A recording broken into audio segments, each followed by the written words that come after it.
I'm Marty Piazza, and we're in the surgical neurology branch of the National Institutes of Neurological Disorders and Stroke.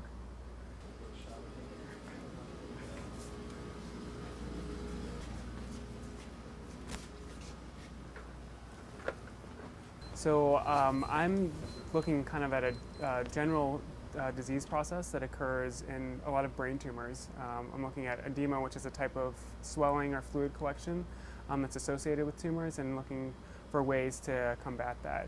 It's a major cause of morbidity and mortality in brain tumors because it causes pressure on the brain, and since the brain's in an enclosed space, you can have a lot of complications with that, and so it's a big issue to be addressed, especially since a lot of brain cancers aren't curable. When I was younger, I moved around a lot. My dad is in finance, my mom was an English teacher. Around fourth grade, I moved to this area in the Washington, D.C. area, and spent a lot of time kind of in the shadow of NIH, but I never really got a chance to work here until now. I went to college at Princeton, and I studied chemistry there, and that's kind of where I fell in love with the lab environment. I did solid state physical chemistry, which is very different from the type of research I'm doing now.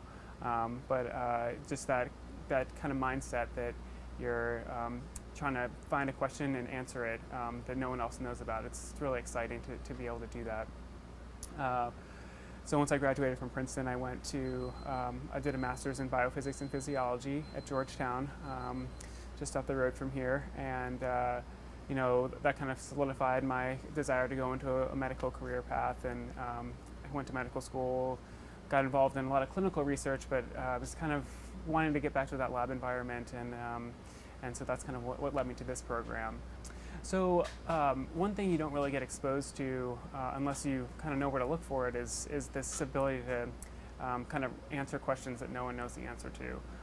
And so that's what's really exciting about medical science, because it's not, there's so much that we don't know about the human body and about disease processes and whatnot, and so the only way to learn more about it is to participate in the research that's going on.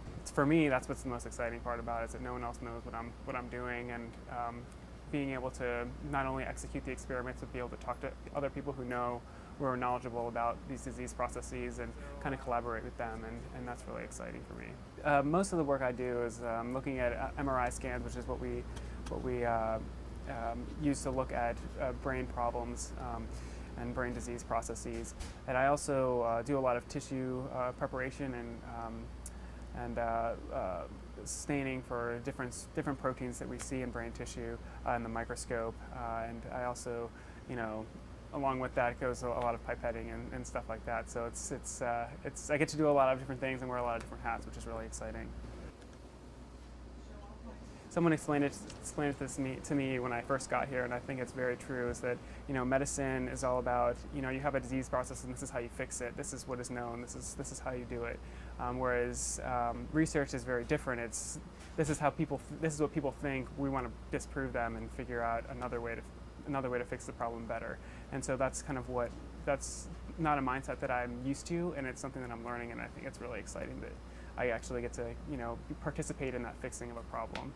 The best advice I would give is probably, if you're interested in science, get involved in it early. There's a lot of opportunities for high school students and college students to be involved in research, and a lot of people don't know that. I didn't know about it until further down my career path, and I wish in high school I had gotten more involved in research. And there's a lot of opportunities at NIH to do that as well, and so that would be probably the best advice I could give.